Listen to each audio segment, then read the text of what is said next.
Hey guys, so today is the day we're gonna do our first painting in my new sketchbook.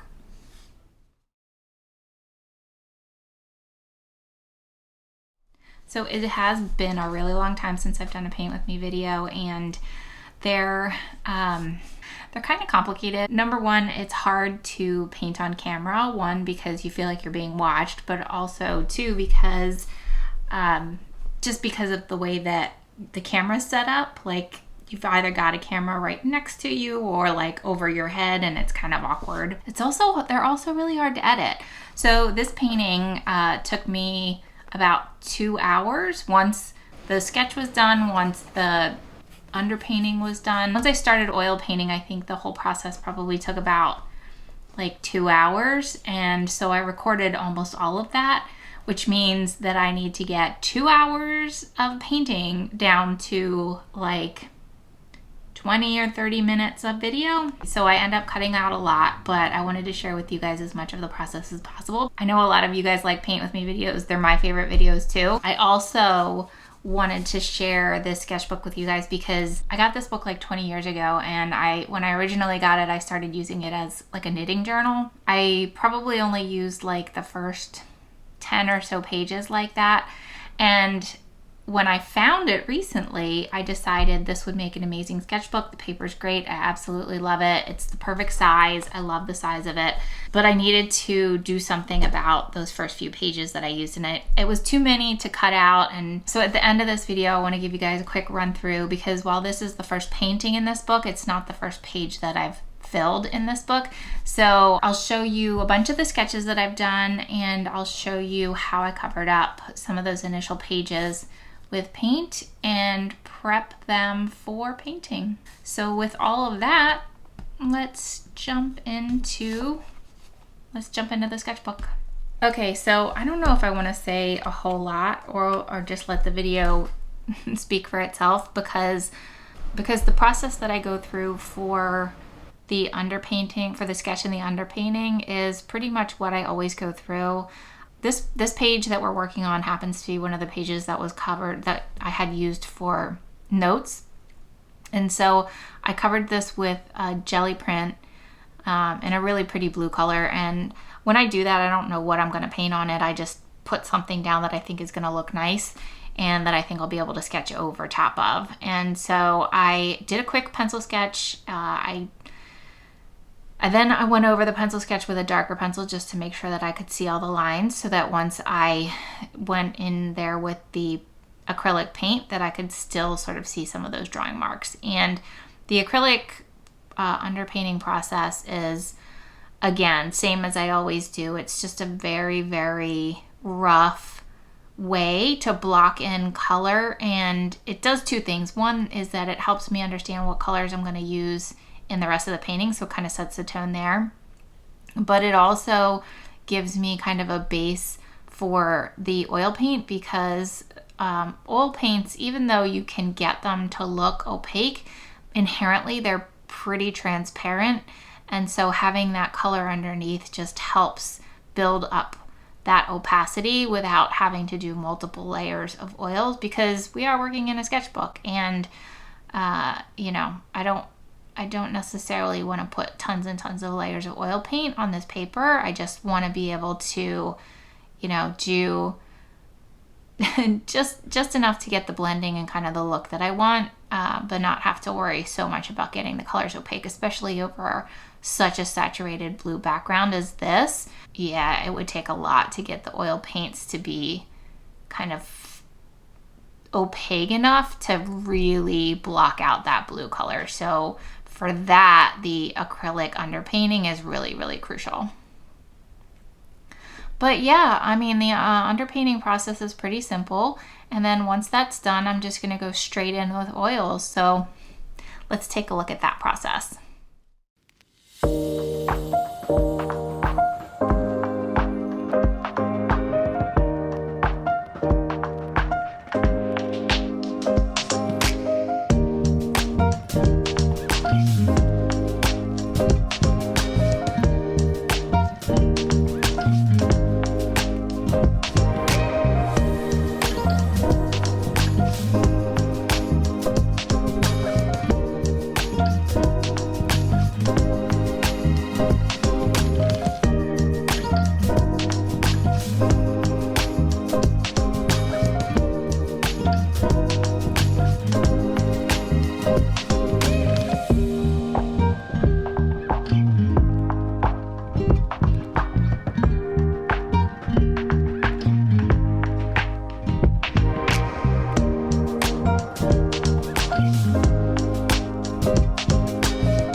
Okay guys, so if you've made it to the end, then you're a champ. You probably want to see what else I did with this sketchbook, so let's take a look.